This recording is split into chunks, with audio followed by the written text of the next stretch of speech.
Hey, what's up, guys? This is Jacobi. I'm trying out another new recording technique. I'm not sure if you guys will notice or really even care, but we'll see how it turns out. Maybe it'll be the answer to all my problems, right? How did you get in there?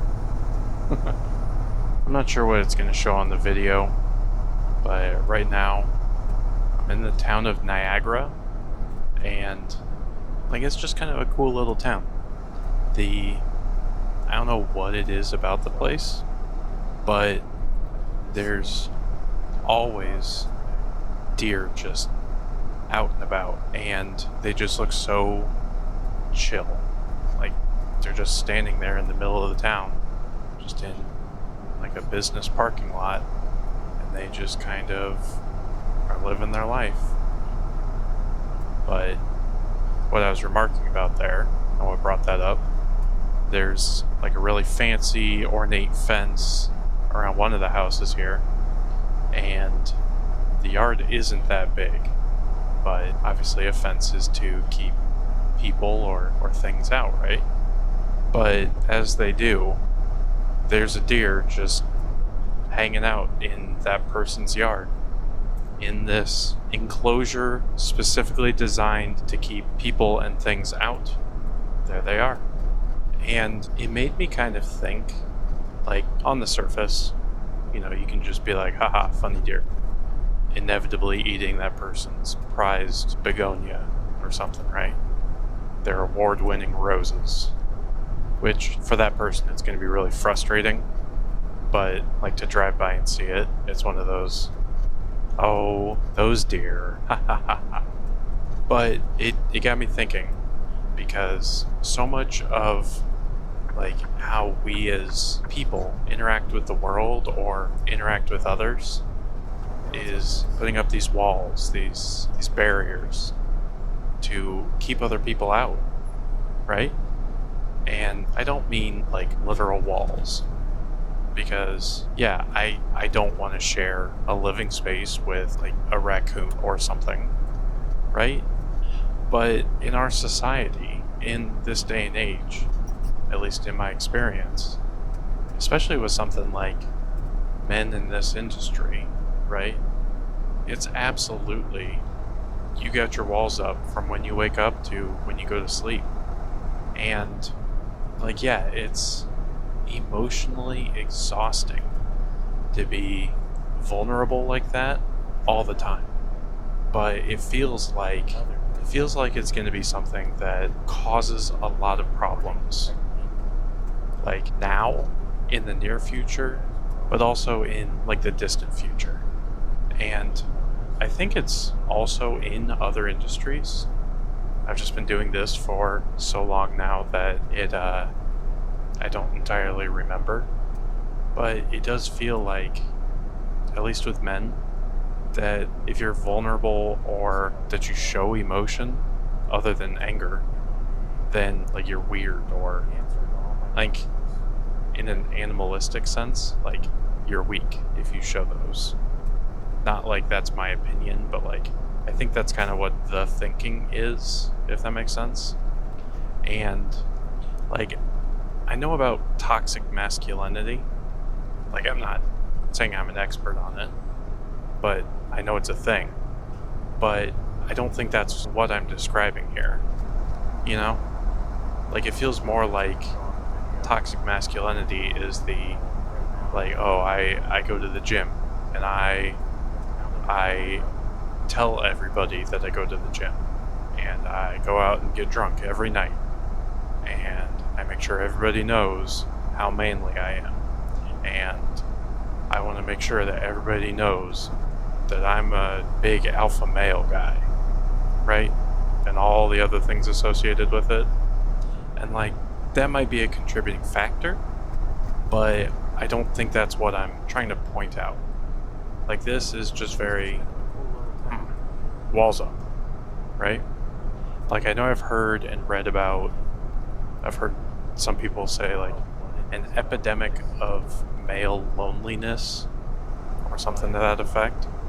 where like men nowadays have a hard time making friends because like you have coworkers and maybe you have a buddy, but like in one article I read, it said they did a study across, I don't know, a large number of men in America, and it was something like they reported the average number of friends that every man has is like 0.5 or less. And like I was listening to a comedian the other day. Like he's one of those that in the middle of his set he'll kind of stop and break it down, talk about something serious. And he was saying that part of the problem is that like you might have that other person, that other guy, but like you don't want to show that weakness or something where you want to be the first one to say, yeah, that's my friend, because you don't know how that other guy feels. And if you're like, yeah, he's my best friend, and the other guy's like, whoa, I barely know you, dude, like that's awkward, right? So like if you go to somebody and just ask them like, hey, are you friends with Matt? Either they'll say yes, which means they've been friends for a long time, or probably they'll be like, well, yeah, I mean, like he's pretty cool, but yeah, but are you friends with him? Well, I mean, you know, we've hung out a couple times. Why did he say something? Because I mean, I don't care, you know, it's fine. It could go either way, right? Because I mean, I don't care. If he wants to step, let's go, right? Or they'll just say no. And that middle one is like where the problem is, because like that's where everybody is. Like at one previous job I had, like there were lots of guys. I thought they were, you know, cool, and I'd hung out with them outside of work a couple times. I don't think I would say I was friends with them though. And like, what's my excuse for that? Because I don't know. And like, as a little kid, it's easy, right? You're in class together and you go, hey, I like your backpack. Thanks, I like your hat. Do we just become best friends? Yep. So like those sort of friendships, those can last for like ever. But once you get out of school, like to any guys listening, go up and tell another guy at work, hey, I like your pants. You want to come over and we can play some video games or something? I don't think that would end very well, right? Because they're going to go, whoa, what a wild thing to say. That is absolutely just an unhinged, crazy person that just invited me to their house because of my pants. There was another thing that the same comic mentioned. I think it was a different video I was watching of his, but apparently there was a trend on like TikTok or Instagram or something where guys would like call each other and just say, hey, just wanted to give you a call and let you know I'm heading to bed, and wanted to say sweet dreams and good night. Just wanted to know I was thinking about you. Hope you had a good day, or something like that, right? And like some of these reactions, like guys don't know how to like handle that vulnerability, because like some guys took it as like a challenge or something, right? They were like, what do you mean good night? What are you saying? I'm not a baby. Why are you telling me good night? Why are you telling me sweet dreams? And others would be like, bro, you okay? Are you kidnapped and did the government take you? Do I need to come find you? Like, because it was so weird that one guy would essentially hope his friend has a good night. And it's like, it is very sad, right? Because it's the reactions like that that make it difficult and weird and stuff to go and be like, hey, let's be friends. And like, I guess that's why there's like fantasy football or a softball league or something, right? But and I realize, like, I'm asking, why is it weird? And it, to me at least, it feels like I'm saying, I do it all the time. Why do other people find it weird? No. I also find it weird. Like, if somebody came up to me and was like, hey, I like your pants. I'll come back to my house. Nope. No, thank you. That's weird. I might never talk to that guy again. Hey, nice shoes. Ugh. And I guess, like, that's the same sort of, like, level that most guys are playing at, right? Because they go, hey, I like your lunchbox. Do you want to be my friend? And then women feel weird around men because that's where most of our ability ends, right? Hello, I think you're pretty, and would you like to go out on a date with me? No, thank you. Right? And yes, obviously I'm exaggerating a bit for some. But like, that does almost feel like Idiocracy, the movie, right? I think that's the one with like Luke Wilson, and he's the smartest man alive. But like, if guys nowadays can't talk to each other, and I think it's painfully obvious, can't talk to women, or they can talk to women, like, where does that put us for the future, right?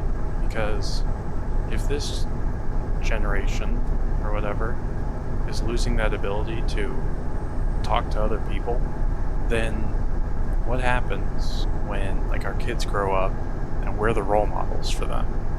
Like, you can say, oh, it's not that bad, it's just like a phase right now, and guys will snap back, but I don't know, it seems pretty dire. And yeah, people can yell things at each other really well now. I mean, they can talk at each other really well, but talking at each other and talking with each other, or talking to each other, that's different, right? Because your friend, that you can go to them and be like, hey, man, work was rough today, and they'll listen. But everybody has their own burdens nowadays, and you don't want to take somebody else's. So is it easier to just go, oh, well, I don't have the brain capacity to try to solve your problems. I don't have the brain capacity to hear your issues when I've got all these issues of my own that I'm trying to get figured out. And like, I get it, right? I think everybody understands. Everybody has their own issues. If you ask whatever number of people, if they've got some problems that they're dealing with, could be something at work, something at home, just something. I mean, everyone, right? Everyone's gonna come back with, oh yeah, I've got this and I've got that. Here's another problem. Let me tell you about this thing. Part of the problem, I think, is, again, just from my viewpoint, guys tend to want to try and fix problems, right? Like, oh, we have, let's say you have water in your basement. You go tell your friend. I feel like a lot of the time, guys are going to go, oh, well, do this, or try doing this, or have you tried this, or they'll be like, oh, okay, message received. I'll be over after I get off work to come help with that. And, like, that's wonderful. But what if I've got water in the basement? But, like, I've already got a plan, I've got it under control.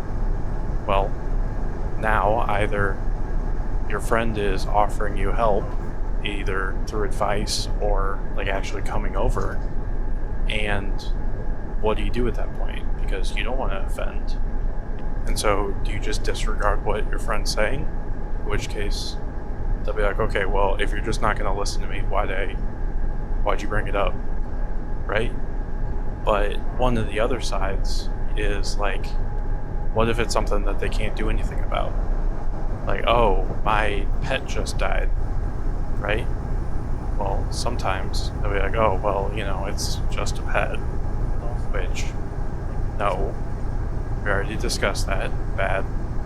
But other times, they'll be like, well, what do you want me to do about that? I can't do anything about that. Sorry your pet died. What, you want me to, what? Because as guys, like, we want to help. We want to fix things. We want to make things better for everyone, I think. But when you give us a task that doesn't have a solution, right? And like one of my previous jobs, I worked at a group home where like my wife and I were basically like a second set of parents to these kids. We lived there 24/7.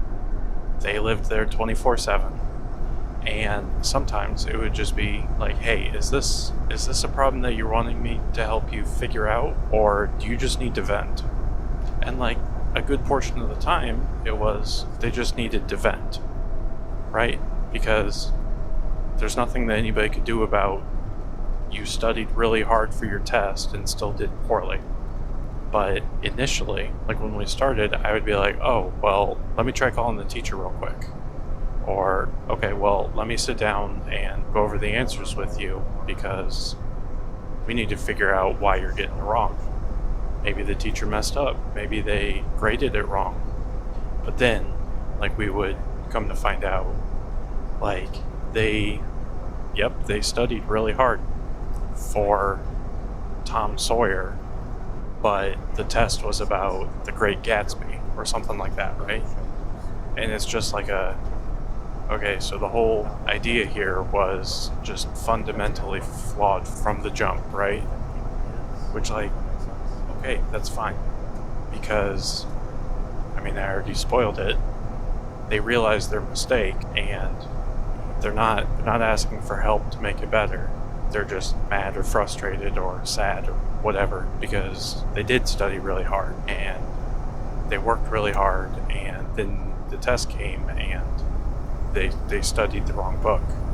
So the damage is done. And like sometimes they wouldn't be able to identify that. So we would ask, hey, are you looking for a solution or are you just looking to talk?